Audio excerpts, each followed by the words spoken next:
Hello guys, it's Donna to my Divorcing Gracefully sisters and family, and I'm enjoying these early morning walk and talks that I get with you guys.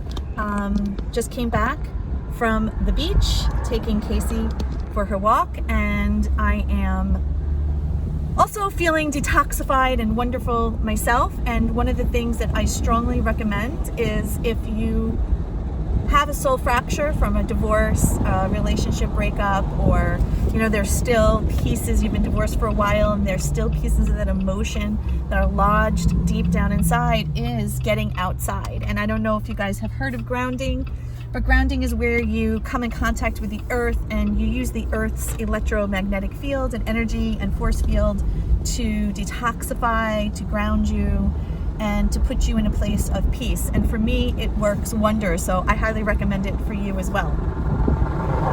And I apologize for the background noise. It's just that I can't do anything about it, being that I'm outside. What I wanted to tell you this morning is I've been getting into a space where during my morning meditations, I'm not scripting what I wanted to talk to you about, or I'm not scripting what my message is, because I'm getting the downloads, and each day I'm getting the downloads of what it is I'm meant to share with you. And today, the message that's coming to me is about the partners that we pick.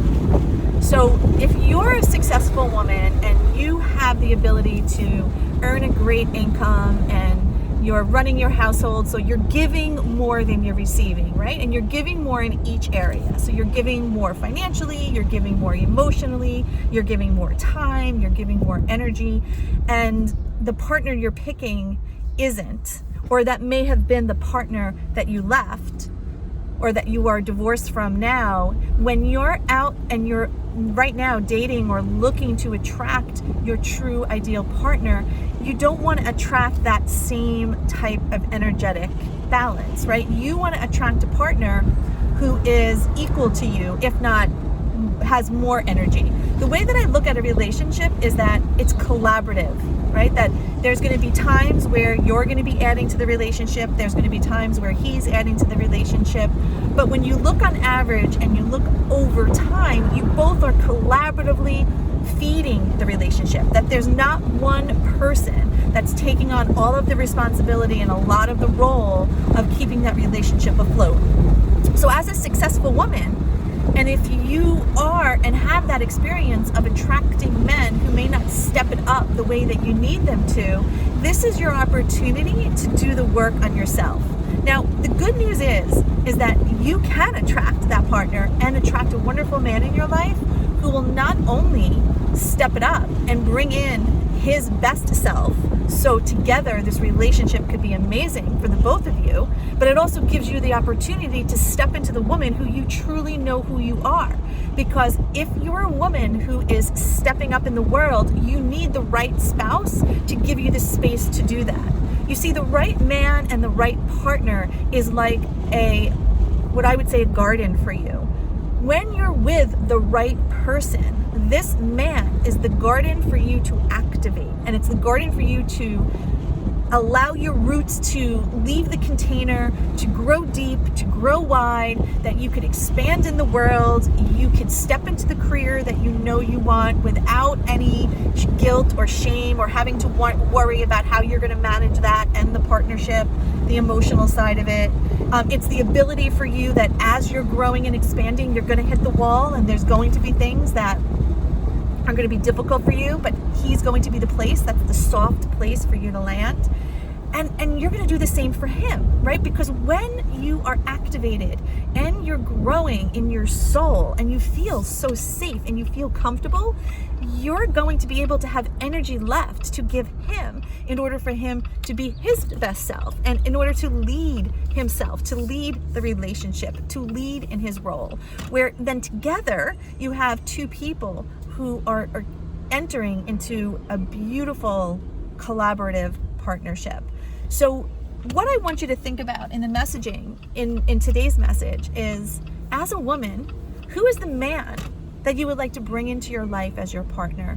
What qualities, and forget about everything else that people say you can't have or can have, or too big, too short, too small, too much, too little. Just put that aside momentarily and think about when you felt low energy, when you felt you were giving too much, how that made you feel.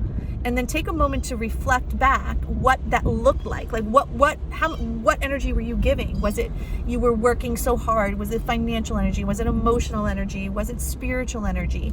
And look at that and use that as dichotomy, because what you basically want to do is the opposite, right? You want to look at what the opposite is, and then that's what you want to cultivate and bring more of into your life. So as a successful woman, your role isn't to shrink and become small. Your role is to step up and become grand, right? You are a sister. You are a child of the Most High God, and there's no reason for you to shrink.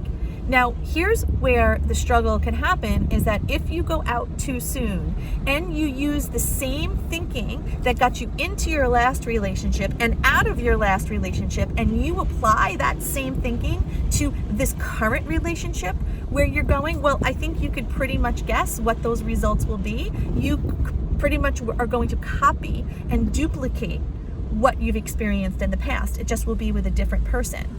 So it's so easy to want to jump into things because you are a woman that is used to leading.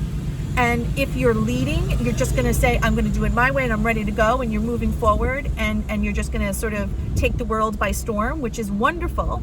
But when it comes to relationships, before you do that, it's critical that you do the work on yourself and you heal the soul fracture from within, that you understand what is it that keeps attracting the same type of person into your life. Because our mind, we're only 5% conscious mind. 95% of our body is running on the subconscious mind. So in your mind, you could say, I'm not going to do this again. I'm going to attract, I know this time around, I'm going to attract the right person for me, and I'm going to step up in my career, and I'm going to do all of these things that I've been meaning to do and I can't wait to step into. And yet you keep attracting, instead of your knight in shining armor, you keep attracting idiots wrapped in tinfoil. Well, that's because 95% of you is operating subconsciously. So if you don't stop and do the work first, you're going to risk repeating the same patterns over and over again. And that's why my message and my mission is so strong, in that it's not that you can't have what you want. It's not that you don't have the tools, what you want. You just need to learn how to use your tools differently. That's it. That's all it is. And these are simple things that you could do and simple shifts that you can make, that when you're using your tools in the right way, that's where it just clicks. I call it the 1 degree principle. Most of the women that I work with come to me and they're just 1 degree away. And what I mean by that is there's only 1 degree difference between water that's boiling and water that's not boiling. That's it. So your life is put together in so many ways. You're just 1 degree away. And the beautiful part about a strong woman who's ready to get out there and put this divorce behind her finally and step into the woman who she knows she truly is, who is you. You are that woman. I am that woman. We are this women together, collectively, collaboratively. We are one soul, right? Or we each have our own soul, but we are one of the consciousness. We are all part of the same consciousness. Is that when you do that, you now liberate not only yourself, but you liberate everybody around you, including your family, including, probably many people in your neighborhood, at work. So it does all start with you. And these are simple things. This is not rocket science. It's just looking at it differently. It's allowing yourself to see a different perspective. It's allowing yourself to be led in this area instead of leading. And that's one of the most difficult things that I see in successful women, is that because you're so used to leading, it's hard to be led. But allow me to lead you. Allow me to lead you in this navigation part of your life, because you can have the partner you want. You can have the job that you want. You can be making and earning the money you want. You can have the impact on the world that you want, right? You may have the money coming in, but you want to have a greater impact. There's something that you want to share with the world, and you could do that, but you can't do that with a soul fracture. If your soul, it's like walking around with a spiritual limp. if you don't heal the soul fracture, you are going to walk around with a spiritual limp. And to me, that's a tragedy. Every woman, and I'm not saying life is going to be easy, don't get me wrong. When that soul fracture is healed, that it's not that life is going to be easy peasy, everything's going to be wonderful. It's just that you're going to be able to navigate it differently, and you're not going to be taken down under the water for as long. So with that said, that's my message for today. I'm about to head home here, about to pull in my driveway. Have a wonderful rest of the day, and I'll catch you on the other side. Bye.